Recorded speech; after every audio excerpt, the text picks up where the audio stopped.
Hello, people. How you doing today? This is Lee Cole 3 with my partner James Proctor, and we have a big surprise today. Love me or hate me, I'm guilty, and I've done it. And Dominic Cicale's here. Dominic, how you doing? I'm doing well. I'm doing well. Thank you, gentlemen, for having me on. Thank you. So, Dominic, did you ever think you see the day that I know you were kind of not liking myself. You called me coleslaw, and what did you call you, James? I think little birdie, maybe. I can't Little birdie, remember. yeah. Um, Actually, Lee and James, prior to me coming on, making the decision to go back and forth with you guys, Mhm. when you first came out, my first reaction was, I hate these guys. And then I stepped back and I'm like, why do I hate those guys? Because they're saying things about me that I don't like. I don't know the guys. I don't know either one of you guys to say I hate you, because that's a strong word. Everybody comes out Yeah. with that quickly. And I just felt I took a step back. I wasn't going to respond or engage negatively because I don't want to build my platform on negativity constantly. Right. But I'm well aware I put myself out in the public. So, yes, I'm open for criticism. I'm open to get knocked. Okay, that's why I'm here today. And I've watched your show grow, and I love the content you guys have been putting out lately. Thank you. Even though you're against ratting, I respect that. Everybody has their opinion, and I respect their opinion. But you're taking a neutral stance. You're being fair. That's all I ask for somebody. Because at the end of the day, you guys don't know me. But if you got to know me without knowing I was a rat, I'm sure there's a possibility you might like me. Hmm. So, and then if I tell you I'm a rat, what are you going to say? I don't like you anymore? Right. No. Yeah, Yeah, people good do point. tend to accept it. So I like the content, the way you guys are taking your show. I think, Well, and thank you. congratulations with your 10,000 subs. I That's a big appreciate that. accomplishment. And I think you guys are going down the right path. So that's why everybody, in my eyes, even though I didn't care the way you presented me, everybody deserves a second chance and a shot in life. And I felt, you know what? Let's maybe iron this out, come on the show, ask me all the stuff you said in the beginning. I would love for you Hmm. guys to ask me those questions. I'll Hmm. answer them. And then if there's questions I feel I don't want to answer, I'll let you know. But I keep things Hmm. straight. I don't pull punches. I prefer people to be direct. This way I know where they stand. And I do Right. respect everybody's opinion. So, Right. Well, we with that, appreciate that. no, And, thank you. and so we're going to have James start off with asking you some of the questions he wants to ask you, and then Sure. we'll pick it up from there. James?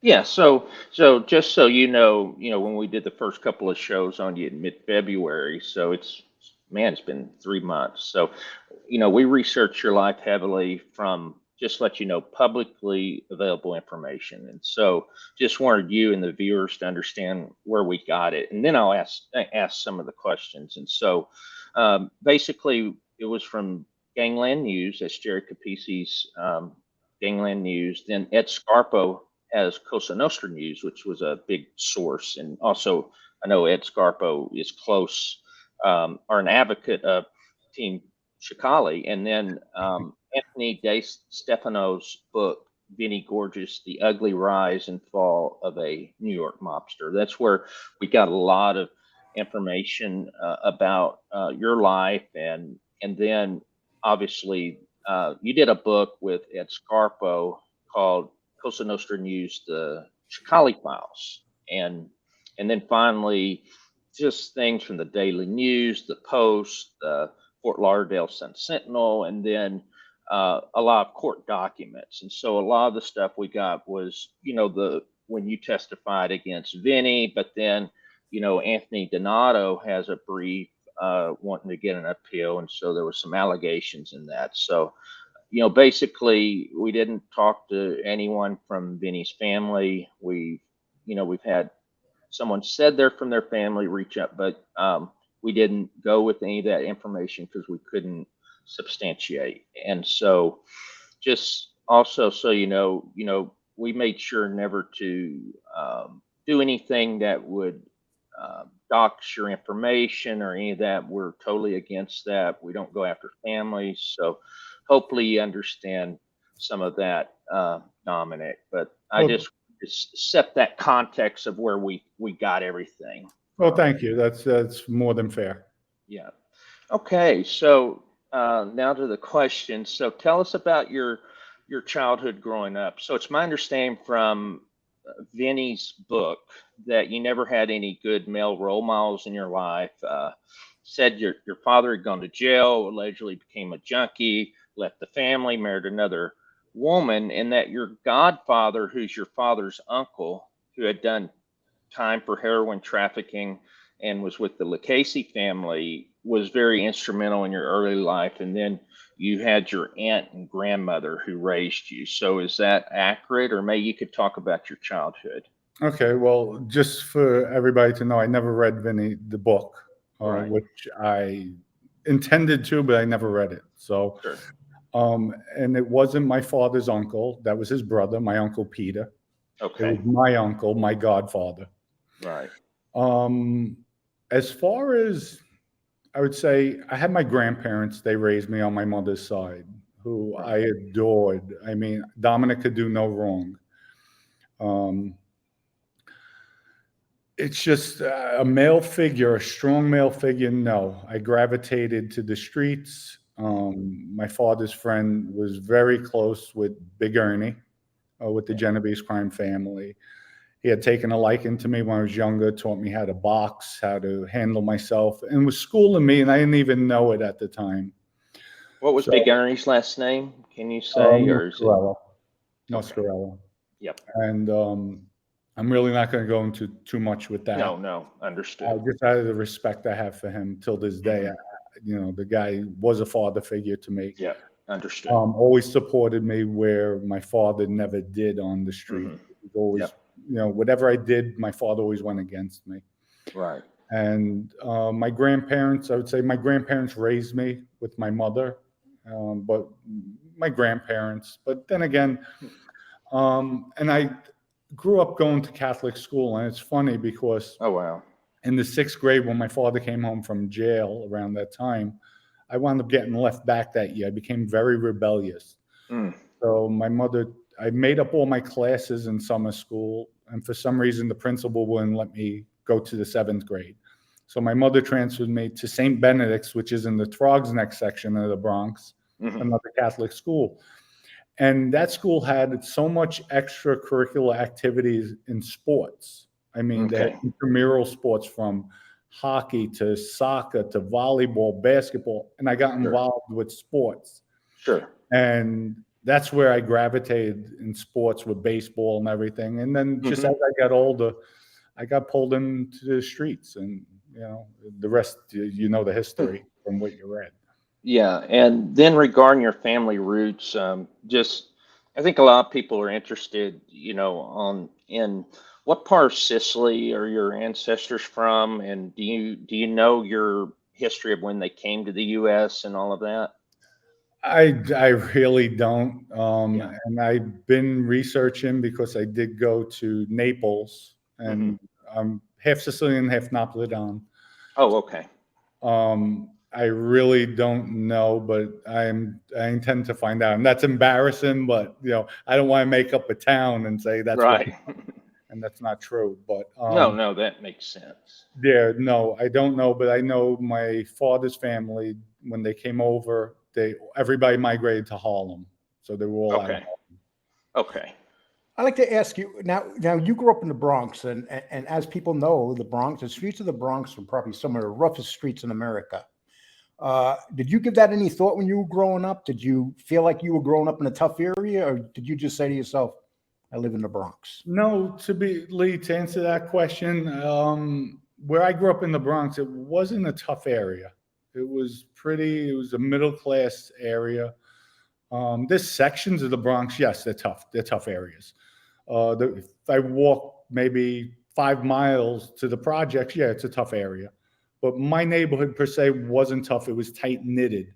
So we kept all the riffraff out because the mafia presence there, just the groups. So I grew up in a good neighborhood. I found some when I went to high school. Then it started getting a little edgy. But like I said, we had groups of guys where nobody really messed with us. So I didn't look at it where I opened up my door, I was afraid. Our neighborhoods were basically safe. Everybody knew one another on the block. So I grew up in a good environment. It wasn't bad. In 1986 and 87, I worked on East Tremont, and I know that at that time the area was starting to turn. It was getting really rough. Right, there's different parts of Tremont Avenue. You could go like the section in Frog's Neck area, Right. good area, but then as you start going the opposite direction, it does turn past Yes. Westchester Square. And are you associated with the Bronx in any way anymore? Do you ever go back there, or? No, I only went up there one time when I first was released. Somebody had passed a comment to my female cousin, and I was just on a mission. I went up there, got permission from the judge, I think it was the judge or the prosecutors, to go see my grandmother, which I did. And then, I also made a pit stop into a location, and the guy wasn't there. And I never heard anything after I left the message, like they knew. Because I just don't like it. You don't approach a female like a tough guy. Like, Right. Here I am. So don't mess with my family.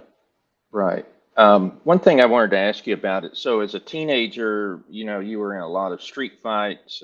According to this book and other sources, it said street fights, pistol whippings, car robberies, drug deals, specifically marijuana and cocaine, and then illegal gun possession charges. But then, could you tell us about your tattoos? So is it true that you have the devil with an axe grazed? Here's what it says, and then you can comment. Is it true that you have the devil with an axe grazed onto your upper right arm, a Mach 10 handgun with a silencer on your right forearm, a panther on your chest, a dragon on your upper back, and a parrot on your right calf? Also on the left bicep, you have an executioner with the caption, "Who's next?" And then finally, your left forearm has a Grim Reaper. That is all true. I had those tattoos. You had them, okay. Yes. When I came home from jail, I changed my whole persona. Okay. I came home, I was weighing about 180 pounds. I didn't want that intimidating factor anymore. I was in tip-top shape, obviously, at that weight. And I felt, let me get rid of all the tattoos because they were all basically for violence, and I didn't want that persona anymore. So as I went through maybe about 20 sessions total, tattoo removal. That took a long time, didn't it? Oh, and it's painful. It's painful. But they left like bruise marks, it looked like. The ink wasn't fully removed. So then I decided, okay, let me go get all different tats. So on this side of my body, which side? Well, anyway, my right side of the body, all biblical. And on this side, it's all cartoonish. So that's what I wanted to do. Keep it light, fresh, and just be different. So, and no tattoos that say Omerta on it. No. Thank you. No. Thank you. No, I never had that. No. Why somebody stated that? No, not about you. Oh, okay. No, a lot of guys on here have Omerta tattoos. No. A lot of them actually. And they're never in the life or anything. Yeah. Or they've been in the life and they gave evidence and they still have the tattoos. Oh, okay. So, it's. I know some individuals, but. Yeah, you know what I'm talking about. So we'll just keep it at that. Okay. What I wanted to ask you is, so you're in the Bronx and then somehow you decide that you're going to go to Florida. That's correct. And so how old were you and what made you decide that you were going to go to Florida? I wanted to get out of the life. And also my dear friend went with my girlfriend at the time. And this was like my first love. And you're like 18 or 19, right? It was 87. 87, yeah. Okay. 18. So I wound up going with his girlfriend, went with her down to Florida, and I wound up marrying her. I did one better. So I thought, but I was going to stay down there. I started up a window company. And then lo and behold, some guys came down. My father's friends came down. One thing led to another, and I was right back in the mix of things. And I saw opportunity to bring guns up to New York, drugs back and forth, robbing people. So that was short lived. So you Short lived, in maybe your, a few weeks. I was back at it. so in your mind you wanted to do good, but then what was it like? I'm not making enough money. I can make really good money doing this stuff. I don't know. I think I was fooling myself. I wasn't. I was just young and wild, really with no guidance growing up. You know, when I was selling drugs in New York when we first started, I made a boatload of money. And when I went down to Florida, like I had nothing to show for it. I spent it as fast as it came in. Right. I didn't have the knowledge to save, to put some aside, to invest. You know, you're just young and wild, and I really didn't have guidance in that sense. Took care of everybody, gave everybody money, and I realized when I wound up going to state prison, nobody sent me a penny for my commissary. The only ones that looked out was my mother and my grandparents. I mean, even one of my friends, I paid like $1,500 for teeth. He needs some teeth in his mouth. I asked him, could you do me a favor, get me a small, he went up to my mother's house, could you get me a small chain with a cross? And he didn't even, he said, yes, yeah, I'll do it, and never did it. So I'm like, wow, what a disappointment. But Yeah. I You know, did it you're, myself. I have nobody to blame. yeah. So talking about this, so you're down in Florida. So you're 20 years old. You go to a hotel in Pompano Beach, Florida. Could you tell us what happened there? Well, I'm not going to go too much into that because I didn't release that story yet. But Oh, you have not? Okay, I didn't no, realize but that's that. all right. I'll tell you publicly what happened. The guy got killed Okay. in a hotel room. Okay. They found the body a month later in a canal. And this happened in Fort Lauderdale. They found the body in Palm Beach, I think Palm Beach County. Right. And you pretty much got a pretty decent sentence on that. I was facing, and this is all public knowledge, so I'm not, it's okay. And you could keep on asking me questions as long as If you don't want to answer them, just let us know. okay. Yeah. What had happened, I was looking at first-degree murder. At first, I got hit with accessory to after the fact of murder, which carries a 7-year sentence. I was getting ready to make bail, getting bailed out. Before they released me, they hit me with a new charge, first-degree murder. My father's friend cooperated. I wound up making bail on the case. And then at that time, I was never convicted of any crime. So I had basically a clean slate. Right. Now, first degree murder was either electric chair or 25 to life in the state of Florida.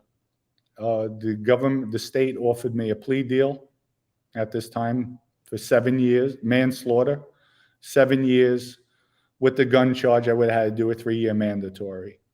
I thought about it, spoke to the lawyers, and they said, Dom, take the deal. I said, all right, I'll take the deal, get the gun charge dropped since they didn't recover a weapon, and then I'll take the plea. So that's what they did. They got the gun charge dropped. Now, instead of a 3-year mandatory, I was eligible for what they were given was incentive good time and then work good time. My work good time was 20 days a month.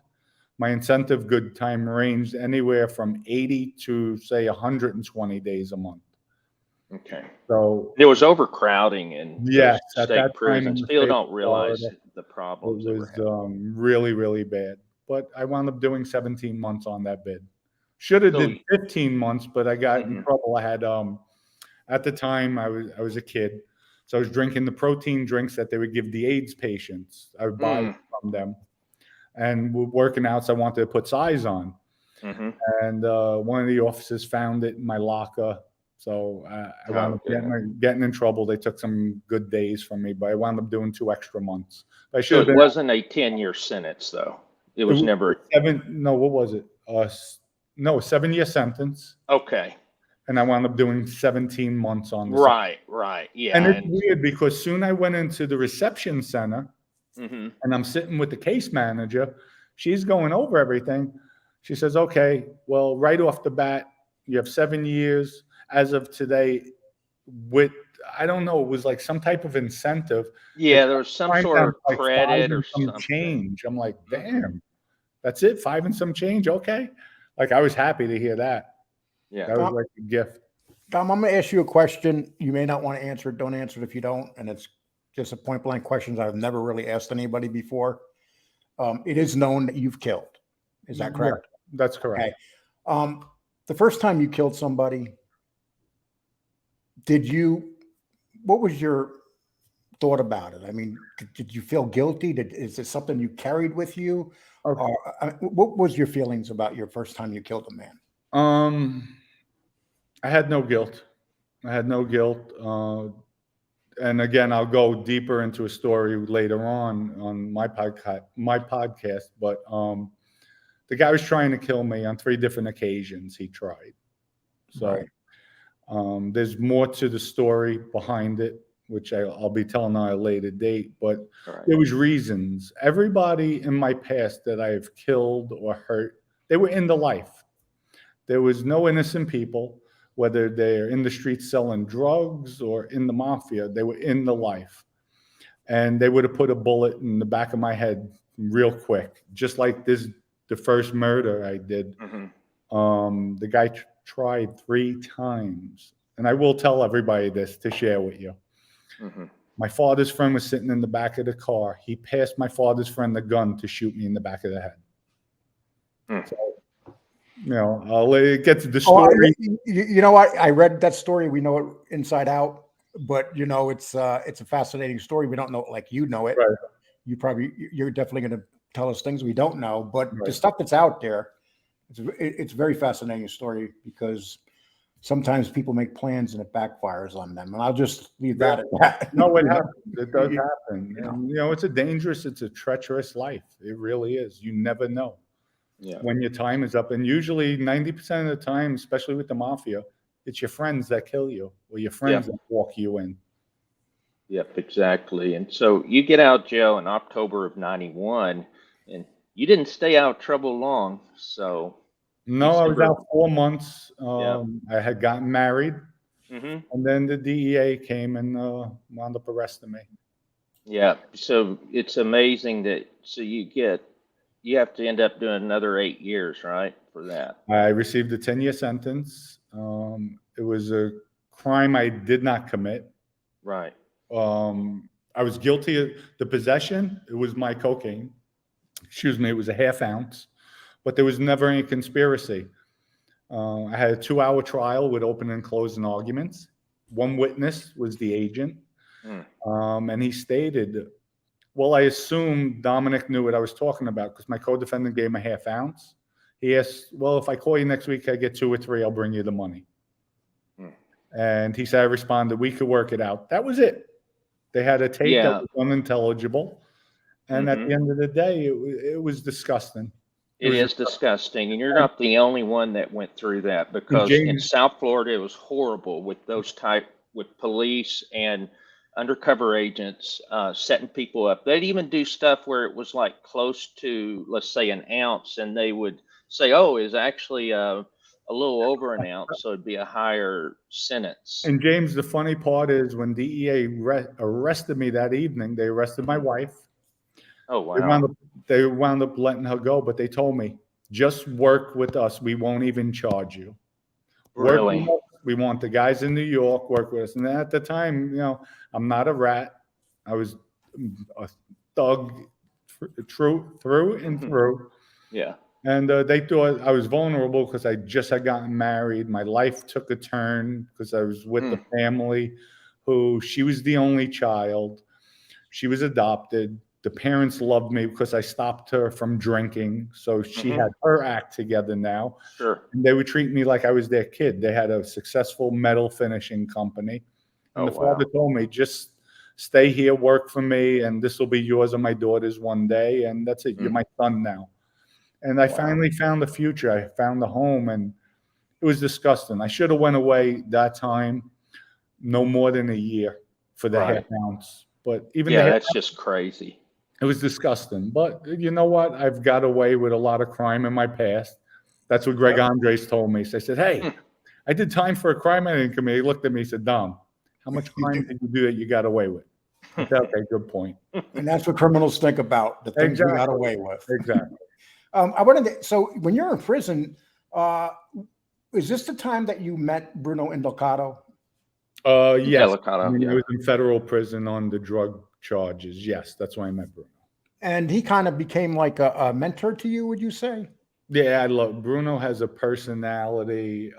Vinny and I used to joke. We used to call him Cuckoo, and that was our thing, Cuckoo or the court gesture, because he was just comical, down to earth, stone cold killer, Yeah. tough guy, but just a fun person to be around. Always goofing, having a good time. He was a great, and in jail the same way, the way he acted. So Donnie Brasco, the movie, didn't really present him as he really was. When you were No, not They at made him all. look like a clown in the movie, like a scared little puppy. No. He did do his drugs, like everybody did when in his younger days. But no, that was Bruno was a serious guy. I And didn't know him back then, but from what I've heard, he was always serious. Liked the girls, liked to party, just like everybody else in the streets. But really a good guy. explain to us that time when you were in prison. Okay, so you become friends with Bruno. Explain that stint in prison, because we know where it leads to, but up until before you get out, just explain how that time in prison And maybe went. like how and how maybe you got involved with the different families, because you were kind of on audition, right, for the different families, because when you got out, it would open up opportunities. So, we'd love to hear about maybe some of the people you were in prison with and Sure. what it meant and all of that. I'm just going to talk about one prison, that's Allenwood, because it had the most Okay. concentrate of men there who were straightened out. Mm-hmm. From Louis Dedone, who was the acting boss one time with the Lucchese's, to Bruno, to Arnold Squitieri, who was the boss of the Gambinos, Alphonse Sisca, who was a captain with the Gambinos. You had Mickey Boy Paradiso, another captain. I think he's up there now in rank, too higher in the Gambinos. Yes. Fat Andy was there. There was a slew of guys, but it is a breathing ground, especially with somebody with my family's history. My uncle was known. My father was known in the streets as stand-up guys. They both had drug convictions. They did their time. My father, back in the 70s, actually did 9.5 years in the state. And at that time, back in the 70s, it was like, oh my God, he has 9.5 years. He's never coming home. Like it was forever back then. But times changed. Nowadays, people take it all day long. It's nothing. Sure. It's like getting nothing. But when they see somebody like myself or Danny Farmer, he was there as well. All the guys, they know, okay, this guy has potential. Let's try to sway him to come with us. And I had a few of them tell me, hey, Dom, when you get out of jail, you can always reach out to me. We'd love to have you close to us. And I'm like, thank you. The only one who never said that, was Bruno, but we were close. We hit it off. We used to work out together in the mornings, joke around. And there was even a time, and I'll share this with you guys. Yeah. Bruno went off on me for something, and we're going back and forth. And I just walked away. I had to, I do respect my elders. I wound up walking away, so I'd let him finish. He cursed me out, whatever. And I'm like, yeah, all right, whatever. And I just leave. And I know Louis Dedone pulled him up and said, Bruno, come on, don't do that to that guy. That's not right. And Louis was fair. He's one of the best ones, I have to say.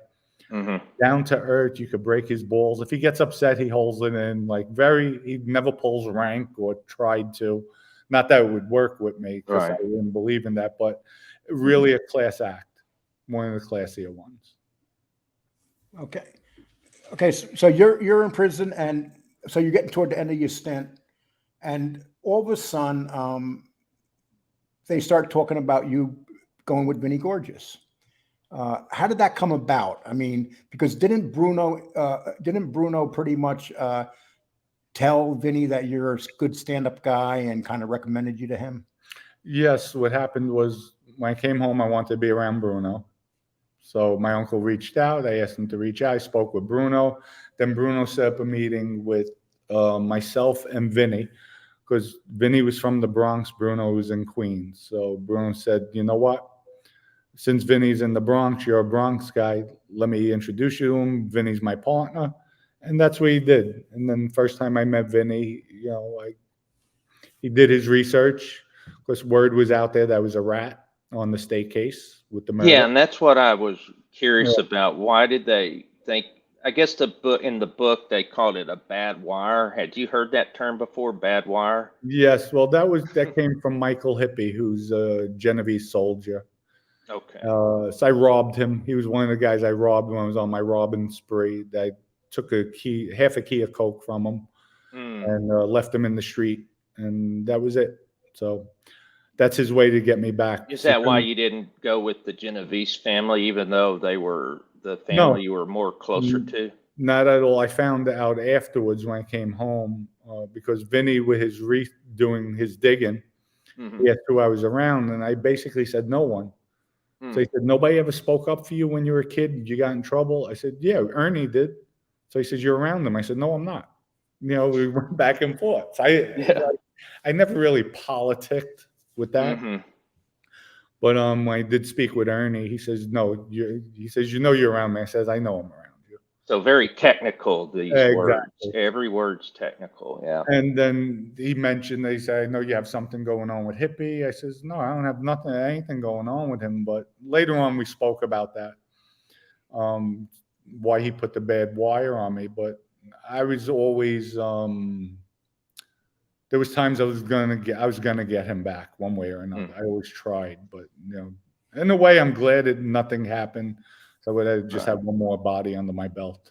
But, Right. You know, you're meeting these guys. Tell us about your very first meeting with Vinny, what you thought was of him, and were you like, did you look at him like, you know, this guy's the real deal? How did he come? No, I thought he was a pretty boy.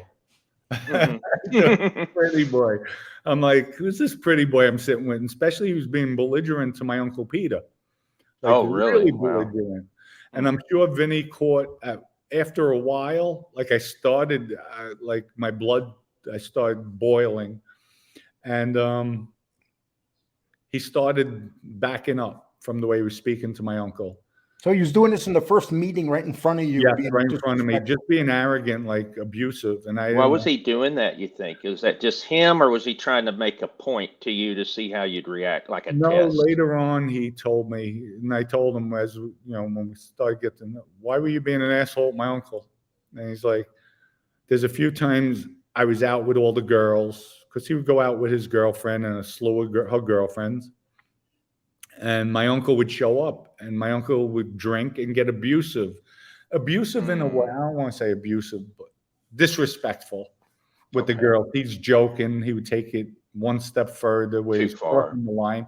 And Vinny felt, this motherfucker knows these girls are with me. He's being disrespected. He's disrespecting them.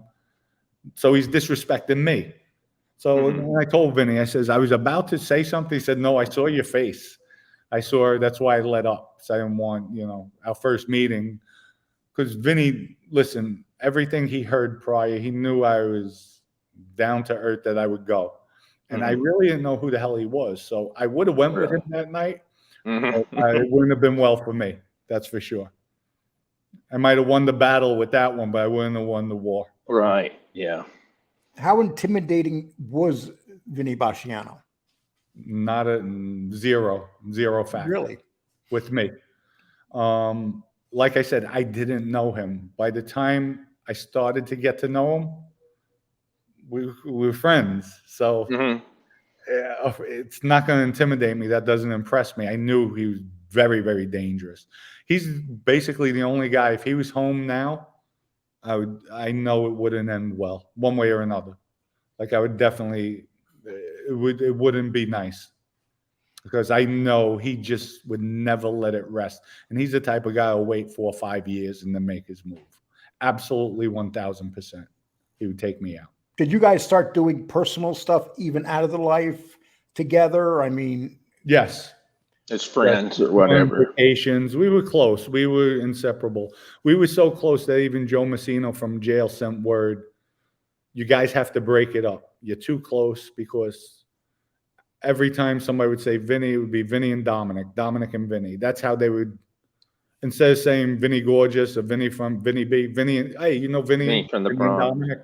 Yeah. They would. Do you think that Joe Messina took this as like a threat to his power, and is that why he said that, you think? No, he just, at that time, I felt he didn't want to see us. If one of us got arrested or if he came down, we'd both get arrested. So he's like, guys, just split it up a little bit because the people are starting to relate you as a team. And that's Yeah. not good. And Especially what was Vinny's opinion of Joe Messina? Oh, Vinny loved Joe. He did. That was his father figure. He did. He's in doing life for Joe. He would do anything. We were going to take out the prosecutor for Joe. Greg Andrews. Yeah. Yeah. Yeah, on that, because I forgot to write that down. So I've heard a couple of different stories on that. So may get your opinion, but do you feel that I've heard one that it was not, that he really wasn't going to kill him. It was, or didn't, basically they were trying to say it was some sort of thing that he was doing almost like voodoo or something, and that wasn't really that he was going to do anything to him, because he is more like he just was looking for God or someone to help him. And then the other is that, yeah, he was going to take out the prosecutor if he So had now a you're chance. talking about the hit list. Yes. The Okay. hit list. The hit list, I told the prosecutors when they asked me, so I was on the hit. There was 5 of us. If I'm correct, Greg Andres, Greg Andres, Tommy Lee, who was the attorney, I think Big Lou, myself, and Judge Garifas. Yep. And when they came to me, I told them absolutely not. That's not a hit list. And because they would definitely, if I would have confirmed it, they're charging Vinny with another charge, another 5 charges of conspiracy to murder. That wasn't a hit list. I believe it was a voodoo list because Vinny did believe in Santeria. He would go to a medium too at times. And Vinny wouldn't give somebody a list, somebody he doesn't know. That didn't make it was sense. ridiculous. But everybody in the jail system thought that, and I didn't share it with anybody what I said. So of course everybody's going to say, oh, Dominic, yeah, that's a hit list. Dominic's afraid. Vinny's going to kill him. The list is out. And a lot of BS talk went around. And I just kept it close to my vest what I told the prosecutors. That was my business. But that wasn't a hit list. Yeah. Well, I'm going to get back to the street. So you're in the Bronx, and okay. People started saying that they didn't trust you around them. They didn't trust you around Vinny because they thought that you were a rat. A matter of fact, I believe Vinny's underboss, was it, that you had issues with? Michael knows? Yes, Mike. Yes. Michael Mancuso, yeah. And now he wouldn't even shake your hand. He would. This kind of affected Vinny. Vinny didn't like the way he was treating you. What did you think about that? Did you ever say to yourself, I want to get rid of this guy? This guy is like putting on the street that I'm a rat, and he's a pretty powerful guy. Okay, just to clarify, Michael knows always shook my hand. The only made guy who never shook my hand was Anthony TV. And at that time, Anthony TV was a Lucchese captain. And when Vinny, and I think I told this story already, when Vinny went to introduce me to him, TV told him, I don't want to meet Dominic. I'm not going to shake his hand. So Vinny said, what the fuck are you talking about? I'm not meeting him. He's a rat. Vinny said, he's a rat. Hey, Dom, come out of the car. Called me out of the car. And he says, Dom, Anthony just called you a rat, said you're a rat. Immediately, I might have been 20 feet away. I went at him. He's running around the car, and I'm chasing him. Vinny, tell him to stop. Tell him who I am. Tell him who I am. And I'm yelling, motherfucker, I'm going to get you. I don't give a fuck who you are. And I'm chasing him. Finally, Vinny says, Dom, stop. I stopped, and Vinny went into him. He says, this guy's not a rat, and you better tell all your friends, all our friends, if I'm with him and somebody calls him a rat and he starts fucking them up, I'm going to be fucking them up with him as well. I don't care who it is. Because if Dominic doesn't react like that, then Dominic must be a rat. And Dominic can't be around me. He's a man. And, and then it came out Hippie was the one that put the label on me. And Everybody's like, you went after a captain. I said, I don't give a shit who I went after. That's my manhood. That could get me killed. Like, are you kidding me? You're going to say something that's not true? Well, show me the paperwork. If you have evidence, I'm a rat, then I'm a rat. But no. It's not happening. I worked too hard in my life to get to where I was. I did, especially coming home from a crime I didn't commit. I'm like, where I could have ratted? I'm like, no, hell no. Right. And then, so when you got out of prison, so you need to make money and. Wait, James, let's get back from that point. Then right, with Michael. Yes. Michael never said anything. The only thing Michael ever said derogatory, Vinny tried straightening me out immediately. And Michael brought up the fact when they passed the list around, the only thing that stopped me from getting straightened out in 2002 was the fact, I think it was 2002, that Michael said, Dominic just came home from jail and there was a 5-year moratorium that people had to wait. And then I got pissed. I told Vinny, what the fuck, you policing? So I'm being punished for being a criminal, for being a drug dealer. Like, but they'll take my money real quick. And but was it about you though having a drug conviction, or was it any crime in 5 years? Drug conviction. Anybody who came out of jail with a drug conviction had to wait 5 years.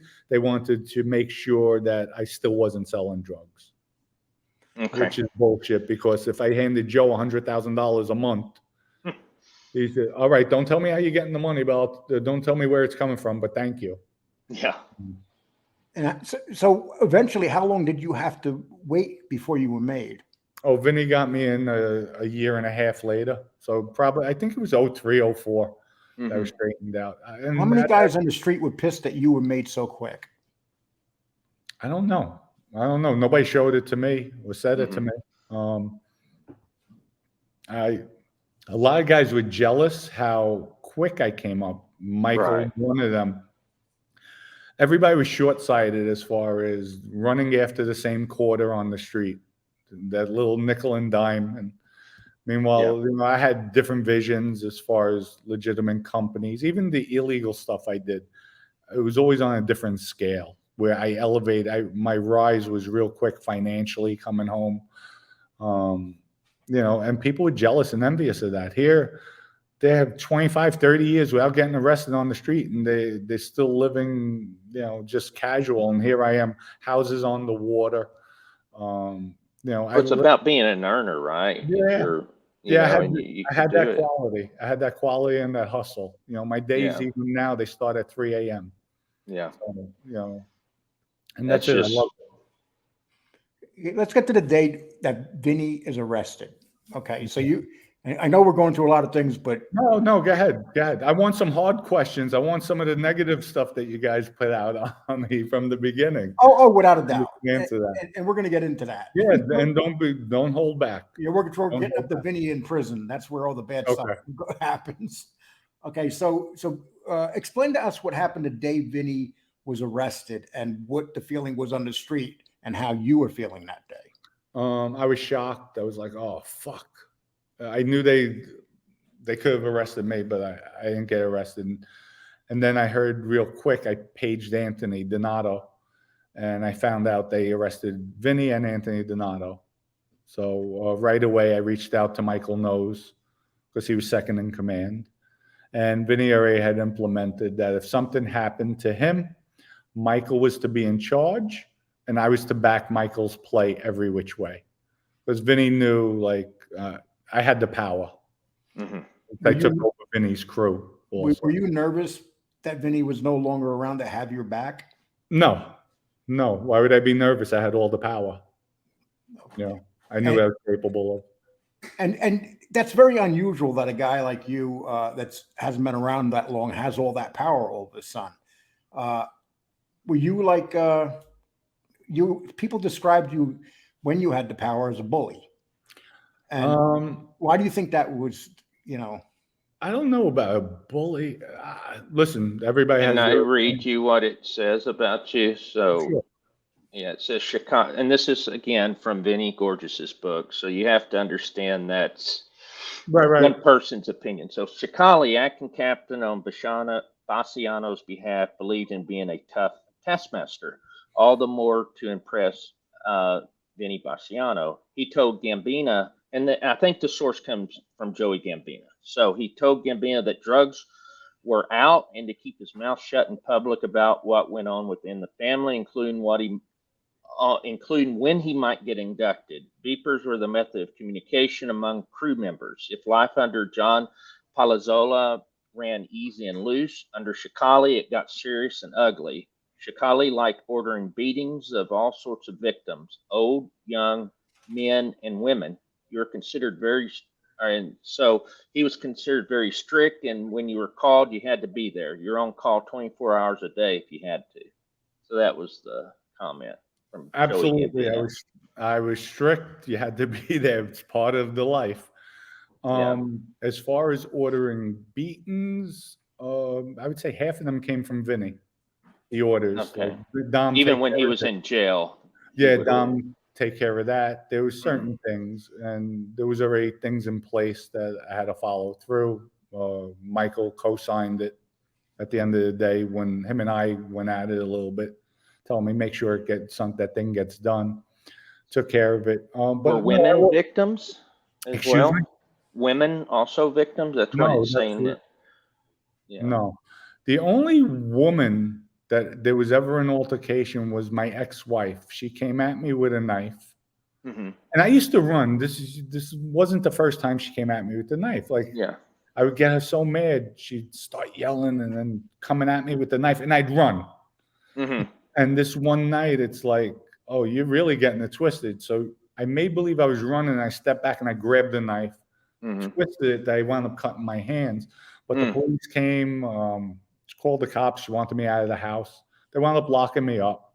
But then she recanted everything in court.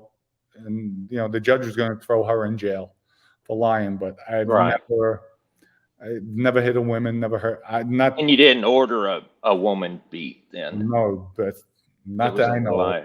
Yeah, okay. No. And I'm saying it like that because no. Yeah.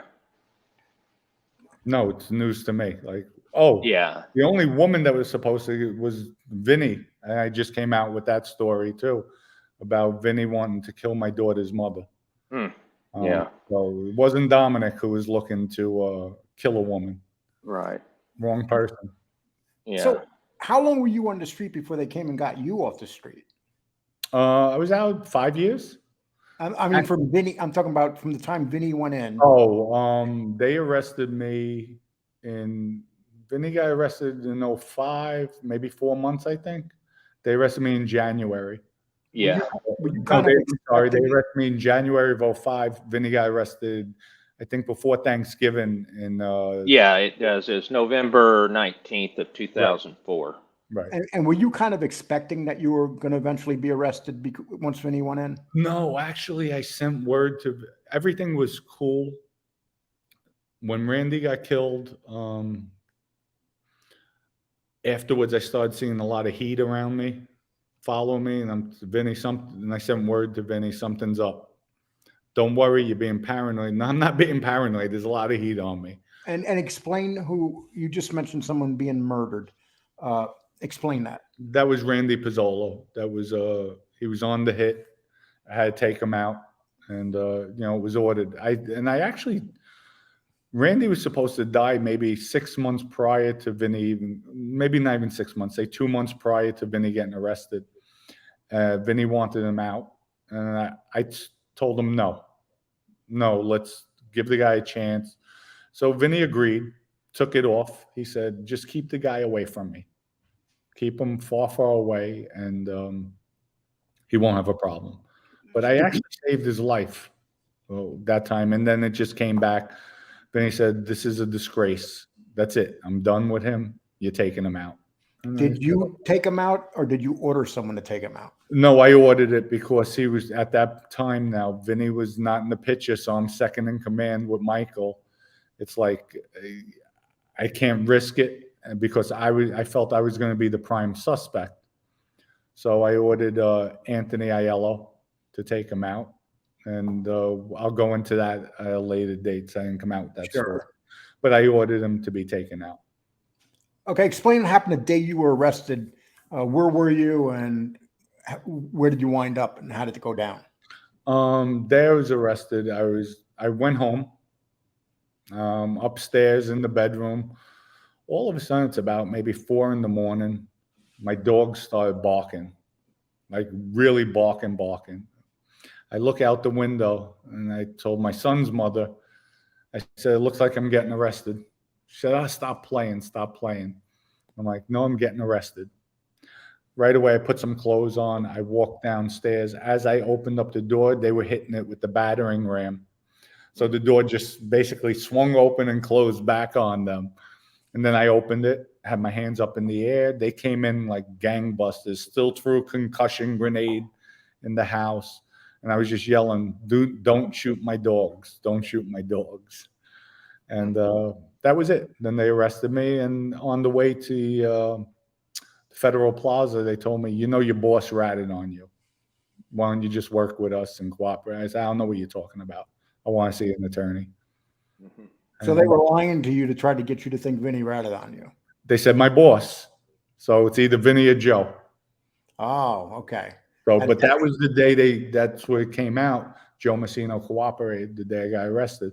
And what they did, they threw me in the hole, which is shoe segregation. And they had me under the SAMS Act. They hold that for terrorists, where zero communication with the outside world altogether. All I could do is write letters. And, guys in the building would send me lawyers to come see me because, for 4 months I was being held like that because they feared that I already had plotted to kill the prosecutor at that time. So Messina was giving up everything at that point. Yeah, Messina was the one who orchestrated everything. I'm sorry, I'll take that back. He orchestrated the prosecutor, not Randy Pizzolo getting killed. So Messina was the one that initiated that with the prosecutor, and then that was his way. He knew. Messina was sharp. If he knew he would need something of value for the government to accept him as a cooperator. So Messina was the one that initiated all of that.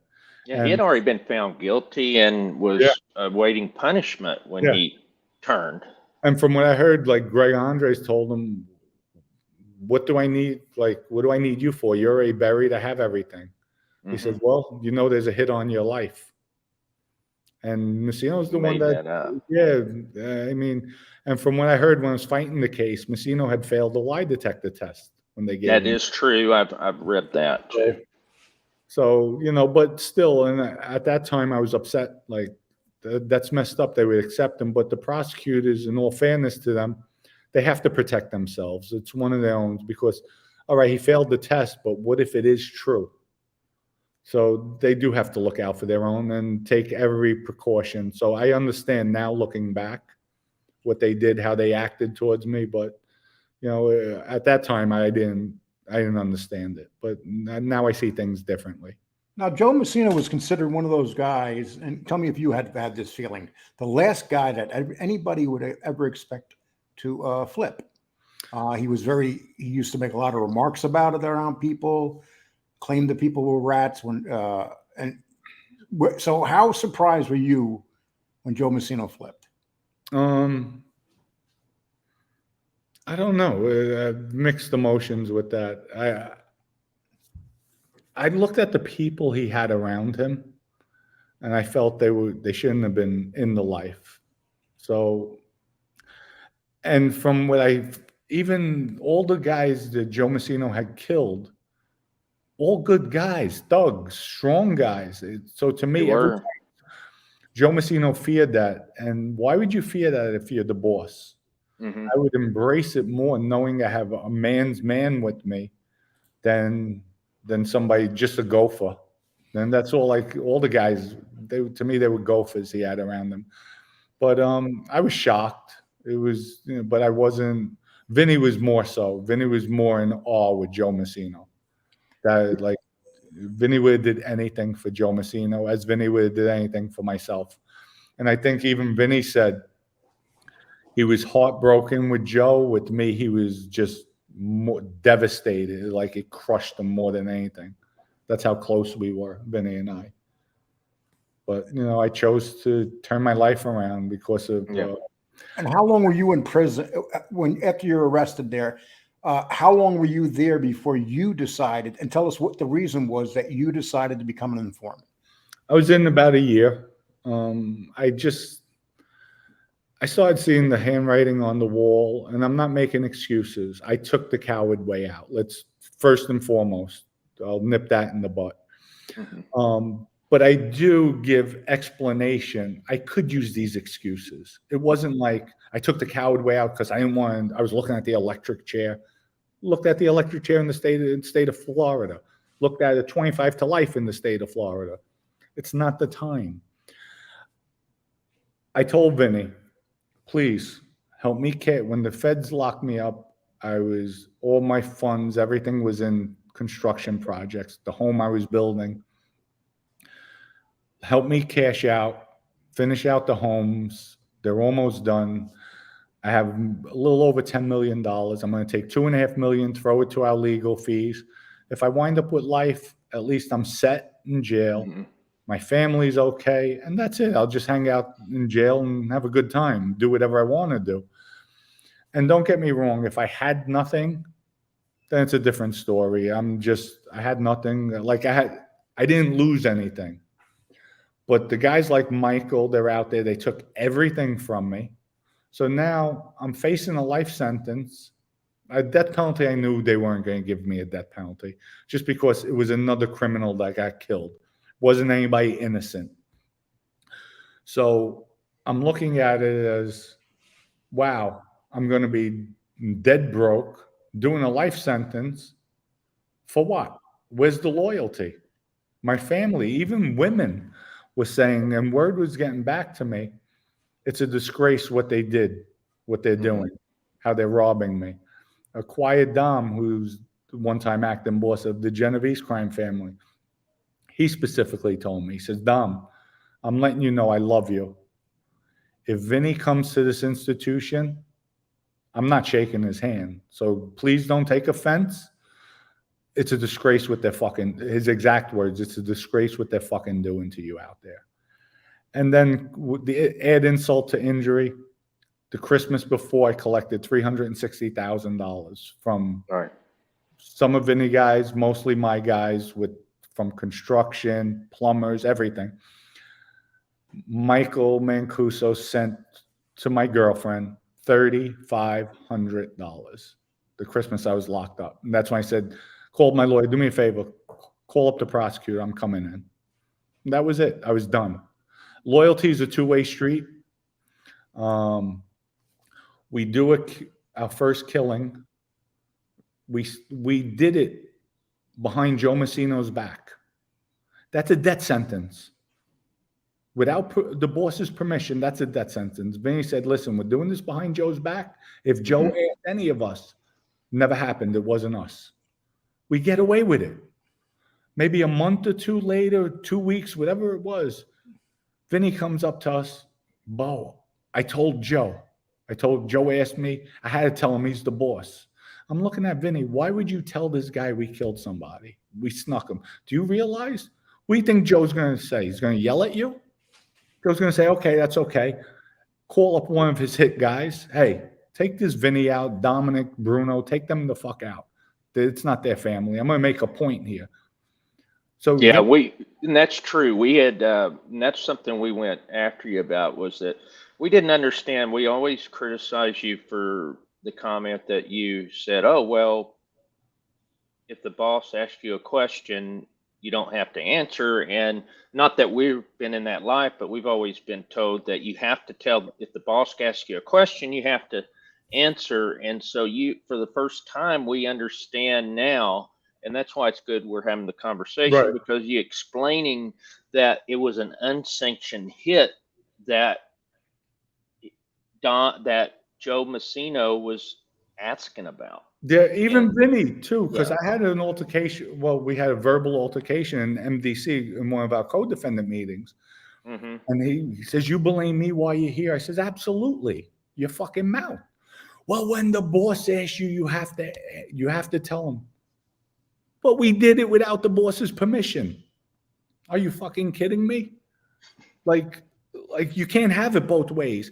And even it wasn't like Joe sanctioned it. And just think of it this way. If Joe sanctioned the hit, the guy winds up dead. Mm-hmm. Is Joe going to ask us, hey, did you kill the guy or what happened? No, they don't ask. It's not supposed to be spoken about because you never know, especially in this era with listening devices, the booms where they could hear from across the street. Like it's, especially at MDC Brooklyn, you're in a segregation unit. Number one, you have a separate T order on him, and they put you guys together on the same rec deck. There's cameras there, there's cops there, there's other inmates there, and you're speaking this volume. Like, I don't understand it. Vinny, you're too sharp for that. Yeah. Well, like, it's just... And this was about Frank Santoro's murder, right? We have Frank Santoro, we have Randy, the both of them. But yeah, Vinny brings it to, instead of telling Joe, I don't know what you're talking about. All I know is the guy said something, he wanted to take my son. All of a sudden, he wound up dead. He lives down the block from me, Joe. I wouldn't do that. Maybe it was the Genovese. They took care of it. That's what he should have said. Not about it. So, Frank Fiorellino, we interviewed him, right? And he was involved with testifying against Joe Messina. He's a, he's a cooperator. And I asked him the same question, because he dealt all the time with Joe Messina. Right.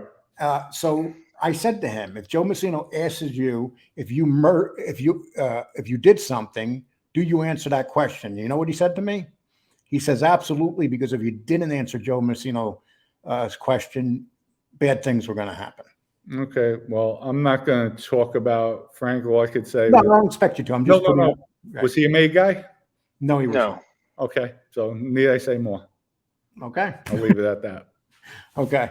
And then what about there was, and on the tapes, when did you first, it's a two-part question. So I know you went in January of 2005. 2005. Then it was about a year before you decided to cooperate. And then the tapes, when did you first hear the wiretaps, the tapes? I know there was two items that you're upset about, but we didn't talk about one that was James Tartaglione, right? Yes. The Taglione tapes I heard on the street, Vinny and I. And that's okay. So that was before, and that was the Yes. first time that you got upset with Vinny for running his mouth then. I was disappointed more than upset. I would say upset. I was just disappointed. You thought he was a rat, right? You thought that the guy was. We had a meeting. Yes, we all thought. And at that time, I voiced my opinion. I was asked to. I kept my mouth shut.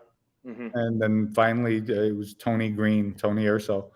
Dom, come on, speak up. And I looked at Vinny. He said, go ahead, tell him. I said, the guy has to be a rat. All of a sudden, when Joe Messina's here, he stays in Florida. Joe Messina's not here. Now he wants to come into the loop. Makes no sense. So with that, and I'll just keep this short. We had a code. I did counter surveillance at the diner they were supposed to meet at. Mm-hmm. Vinny, I did the surveillance. I paged Vinny, our code that the guys are rats. I saw a lot of law enforcement after he showed up. Vinny confirmed he received the page within, say, a minute of him being there, 5 minutes. So all good. When we get the tapes, Vinny's talking about Dominic's my acting captain. He knows how I act. The government didn't even know I was straightened out. Then the best part, Lou shows him a 302 because supposedly he had somebody there in law enforcement. And Vinny looks at it, he says, Bo, that wasn't me. But if it was me, they would have no eyewitnesses. They would have no gun. They wouldn't know who the shooters were. Like, Vinny, why are you boasting like that? You know the guy's a rat now. Why are you even saying that? Instead of saying, no, it's not me. I don't know what you're talking about. Why are you saying, but if it was me, they wouldn't have this, and this. So it's like adding credit. Yeah, it was me because, hey, I know these facts. And it's just, and again, Vinny was too sharp for that. And I just don't understand it. So, but Dom, it is what it is. Yeah.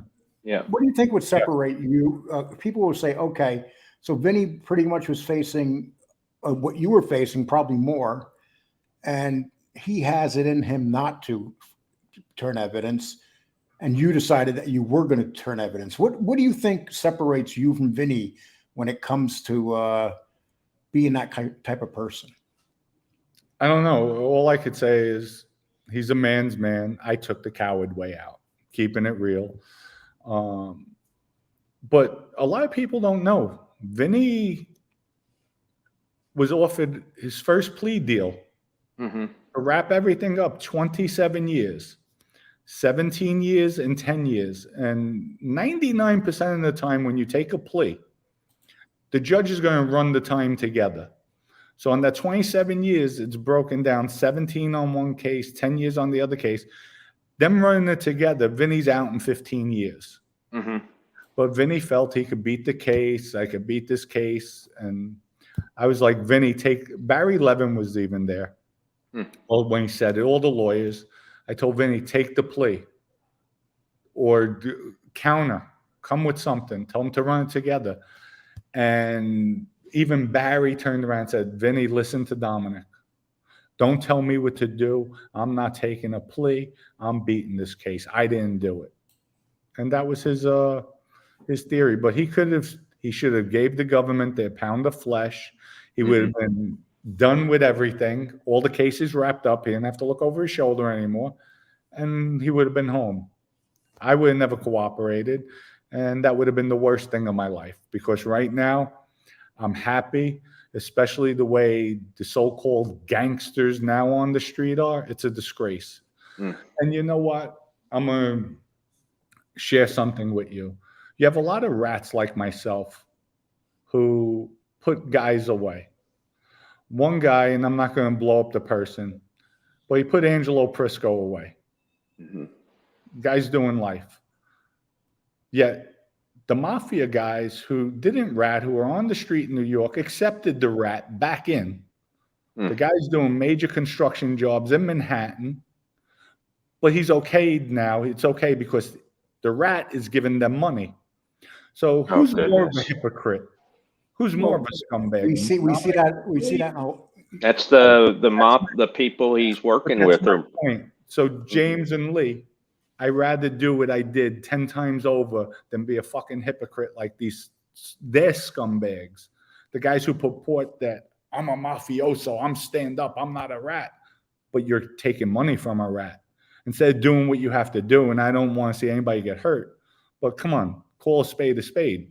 So they're the hypocrites. At least I had the courage to do what I did. And I'm standing here today, actually sitting, telling you guys, yes, I took the coward way out, but I could hold my head up high now.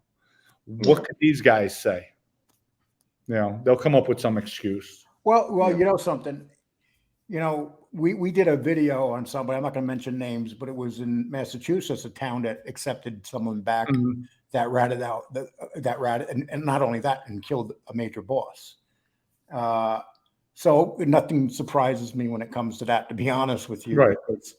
We see it, we can name it many places that we see it, but you're still going to have your anti-rat people to say, well, he's just making excuses. No, I don't have to make excuses, but you know what? And the reason why I said, even if we took the plea, if I was out there with Vinny, we'd be the assholes taking out everybody because I wouldn't tolerate it. I know I wouldn't. And I want to make something very clear. So Dominic, before Dominic came on here, he said, ask me tough questions. He didn't give us any type of, don't ask this question, don't ask that question, which a lot of people who informants do before they come on shows. And I even told you guys, I don't even want to know the questions. Right. Don't even tell me if there's something I'm not going to answer. I'll tell you. Like, I just like being straightforward with people. Yeah. And you know, it just is what it is. Yeah. So explain your life on the street now. What are you doing now? Okay, so you have a second chance at life. Are you taking advantage of it? Absolutely, 1,000%. As you well know, the sign behind me, I'm one of the majority partners. There's 6 of us. We're all have the same percentage of the company, e.g. vodka. With that, we have Champagne D-Rock. It's not our company, but we have the exclusivity in the whole United States. So if somebody wants that champagne, the only way they could get it is through us. And then we're working on a mezcal, bringing in 130 flavors out of Mexico. The company's, the family, not even the company, has been doing it since 1950.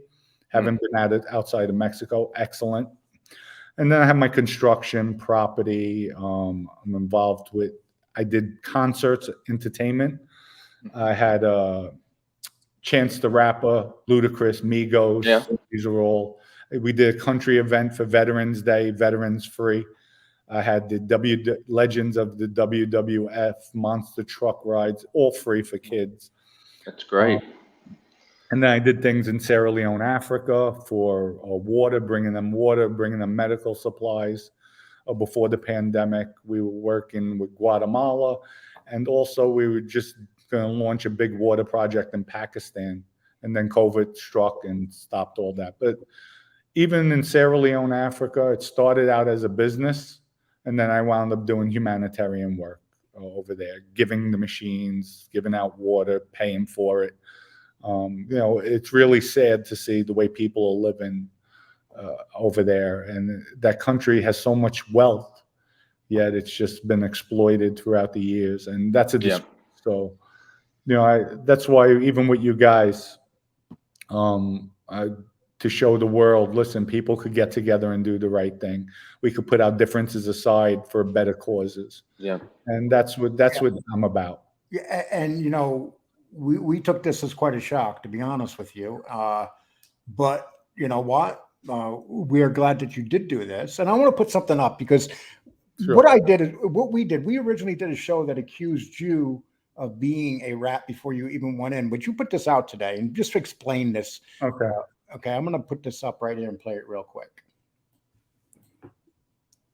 For the record, when I testified against Vinny Basciano in his first trial, his attorney, the first question he asked me, Mr. Cicale, have you ever cooperated, assisted, gave any information to any type of law enforcement whatsoever? Did you ever cooperate in any capacity, give any information, talk about anybody to any law enforcement? No, I did not. Never. And that was it. And the reason I wanted to play that is because you knew we came at you pretty hard and kind of claimed that you did do that. And that's why your sentence was so low for the murder in Florida and stuff. So you're telling us and you're saying, no, I never did. That's correct. Okay. Never did. You could pull the trial transcripts from Vinny, my testimony. Well, I had to play that to be fair because you did put that up today. And so, you're going to tell your story about what happened at the motel in Florida. It's a very interesting story, by the way. So I'm looking forward to seeing that. Yeah, that would be good. I could come back on. Like I said, well, this is, people already know that we're going to be doing things together. So, which is good. Yeah. For sexual harassment, kids, especially kids, suicide, health segment. But it's about, that's why Mafia Roundtable was created, to have controversy. It's healthy to have debates. It's healthy to get heated, as long as everybody can be respectful about it. Because at the end of the day, we all have to respect one another's opinions. And what would you tell people that are going to say Lee Cole sold out to the rats? Lee Cole sold out. How's he selling out? By trying to help kids, trying to help women out there, trying to do better. We're actually, why? Because we're breaking ground. So Dominic Cicale sold out to somebody who hates rats. You could put it that way. No, we're just putting our differences aside for a better cause. But whether you hate, number one, what do people say when I hate rats? Mm-hmm. What do you hate? That you hate that I cooperated? Cool. How could you hate me? You don't know me. So, and I'm okay with that, Lee. Down the road, we could become friends, but you could still say, Dom, I hate the fact you're ratted. Okay, you hate it. Do you hate me? No, I don't hate you. I got to know you, but I hate what you did. Okay, that's fair. But let's do things for a better cause. And Dom, these people that hate rats, a lot of them say they hate rats. Do you think a good majority of them would never hold up against ratting if they were in the same situation as you or many other people? I don't know. I don't like throwing daggers or just talking about what ifs, especially with people. I don't want to do our shows with negativity, and I feel that's negativity. So all I could say is nobody walked in my shoes. I make no excuses. I did take the coward way out. That's it. But I'm still a man at the end of the day. Mm-hmm. Like, you know, I've changed my ways. Trust me. And and you're going to hear a lot of stories. Got taken for $6 million, knew where the guy lived in New York, and I didn't do anything. I called the FBI. Hey, like, and the old Dominic, there would have been the goldfish would have been taken out of the fish tank, hanging on a clothesline. Where's my money? You know, I've turned my life around. I don't look for violence anymore, and you know, the pen's mightier than the sword. And I lost too many years of my life. Now you call your lawyer. Exactly. Like that thing in Tony Soprano with the rap singers. He says, okay, and then Paulie gets mad because the guy's going to call it. He goes, lawyers, you're going to call your lawyer. But listen, Lee, I feel we put our differences aside, and I think you guys do agree. Yes, we're helping people out.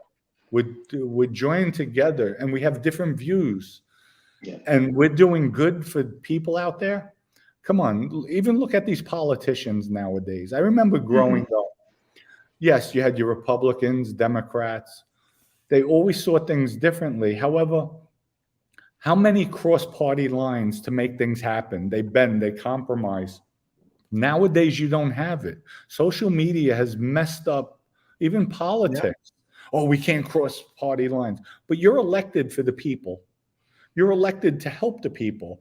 By you being stubborn and you don't want to agree or come to compromise, you're hurting the people. So if we show the world, look at this, these guys don't like rats. I of course, I'm on the other side, but we're getting together. We're putting our differences aside for a common cause. Why can't politicians do that? Well, see, you see, this is one thing though, and this started with Mikey DiLeonardo. They say we don't like rats, but then when you start talking to some people and you like them, that was what the issue was with me, because there's some people that I do like. Right. And people may not want to hear that, and I don't really care. But you shouldn't. You are your own man. That's the way I always said. I always like confronting things head on. Now, if somebody's just being an ass or just constantly, and I'll say it, like you guys in the beginning, the first show, I'm like, oh, I'll never do this. I'll never do that. And that's the way I felt. So I came out with a rap song, just, all right, let me get it out. But I never spoke about you guys. I never called your inaccuracy. You called me the guy with the Yankee cap and Texas. Named me coleslaw, and you said that the side chick was a little birdie. But you know, that's when you did that, that actually showed that the human side. It showed a side of you that you had a sense of humor. Is also a way to do. You know, that the way that you dealt with the situation was different. And so at that point, that's when I started to realize, when you did that song, it actually caused me to start seeing you in a different light, and then start to then listen to your show, watch your show, and then build up respect for what you're doing. And so, and that's the rap song actually helped to initiate that. Listen, like I told people, and I got a lot of comments, even people saying, oh, it's taken away from your credibility. It's not showing you as a serious guy. Listen, I'm not claiming to be a rapper. Right. But somebody's having a bad day. And I had people comment on this. They said, Dom, thank you. I was having a bad day. And my thing is, if they're having a bad day and they say, let me see what this idiot's doing, and they hit the rap song and it brings a smile to their face. And I had people tell me, Dom, I was having a bad day. I played that song. I started laughing my ass off because you can't rap. But it was funny. Yeah, it was great. Thank you. And they say thank you. It's funny you said that, because I liked it for the simple fact Jeff Nadeau and I were having a conversation, and Jeff Nadeau says he's never going to respond to you, Lee. He's never going to respond to you. And when you I did tell Jeff that. Yeah. And when you did that, I don't even know if I called Jeff up and said he responded, but right. Yeah. No, I did tell Jeff that I'm not going to respond. And I thought about it because I was fuming. I'm like, because I just like when people are accurate. Mhm. And just the misstatements like that bothers. Yeah. So that's why, and I'm glad you guys you changed your format. You're actually 1,000 times. I think, in my opinion, you guys are on another level now than when you Thank you. first started. And thank you for that. Yeah. And Because there we are definitely need. I like guys like you. You keep guys like us in check. Well, And no, but it's good. It's this good is very because a lot of controversial. guys, they'll start storytelling, and that's not good. Us having shows, we got to be controversial at times. Right. We do hit that button that says entertainment when we come in here. People are Yeah. not going to watch us if we don't entertain. Right.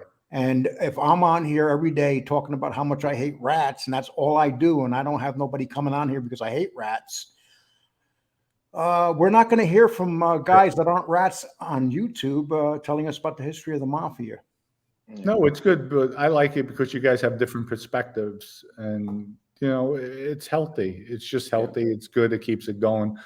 Because I sat down with Michael Franchise, and he told me, he says, Dom, you can only tell so many stories. When the stories run out, what are you going to do?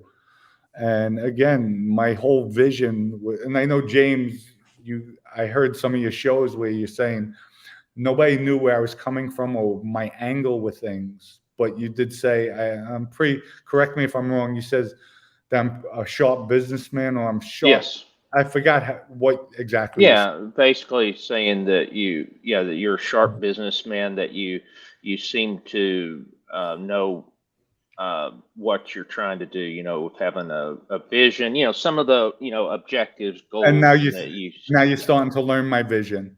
right, Mafia Roundtable. I want to have diversity on there with you guys helping people, and who knows, maybe bringing other rats, informants, cooperators on the show. Where now I'm I'm intermediary place where they feel comfortable coming on. You guys come on, question, hit them back and forth. And we can make this platform a much better platform, and keep up the controversy. You don't have to be sure, nice with and if I do something, just call me out. Don't be afraid, Dom. What the fuck are you talking about? I'm okay with that. I have thick yeah, skin, but that's what it's about. Keeping it entertaining, keeping it honest, and moving forward. And if we could help people along the way, that's what it's about. yeah, And I like to say that we have people that are not subscribed to us. I like to ask you, please subscribe to us, because we have more stuff coming like this with Dominic. Yeah, we'll definitely do more shows. Definitely. yeah, We're even working on the weekly stuff where yeah. we'll sit down simultaneously, shoot, but definitely people subscribe to the channel. They're putting out good content. And it's only going to get better as time goes by. And just so people know, this video is going to be dropped after we have our first. We're going to have a Sit down. combined live, Yeah. a sit down, a combined, something that's really not been done on here. We're going to be live at the same time as you're going to be live, Dom, and I don't know what's going to happen, so I'm kind of anxious to see it. And it's going to be tomorrow, and this will not come out to Sunday. Yes. It's going to be pretty interesting to see. But we'll be announcing it tomorrow about this. So Yeah. really to Yes, hype it up, to yes. get it going. But Yeah. no, I enjoyed this. Yeah. And there's a lot more too. I want you guys to, look up even tomorrow. Yeah, I have about 10 or 12 questions I didn't get through today, and so maybe we could talk Yeah, we about could it on come the back. round Definitely. table or something. But, Yeah. like your grandmother and the stuff of some of the allegations of what happened when you got out of prison, and interacting maybe with the family of Vinny and stuff like Okay. that. Maybe Yeah, we can that's get to definitely- that. And that's all. That's definitely That's stuff. definitely. I definitely want to address those issues. And I'll be honest with you, I kind of avoided the grandmother thing and stuff because this is like our first, Yeah. Courtship? our first get together. You don't want to throw everything out there, Right. And I'm sure you're gonna do some stuff to answer this stuff too. And Yeah, no, we'll have some fun, especially tomorrow's show. I think will be interesting for the public, Yeah. and I hope everybody likes it. But definitely, guys, subscribe to this channel. and why should people drink E&G vodka? EG? EG vodka. EG vodka. Yes, you see it. EG.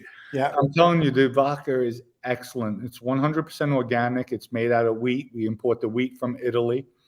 And it's clean. We have 3 flavors. We have the regular, the standard vodka.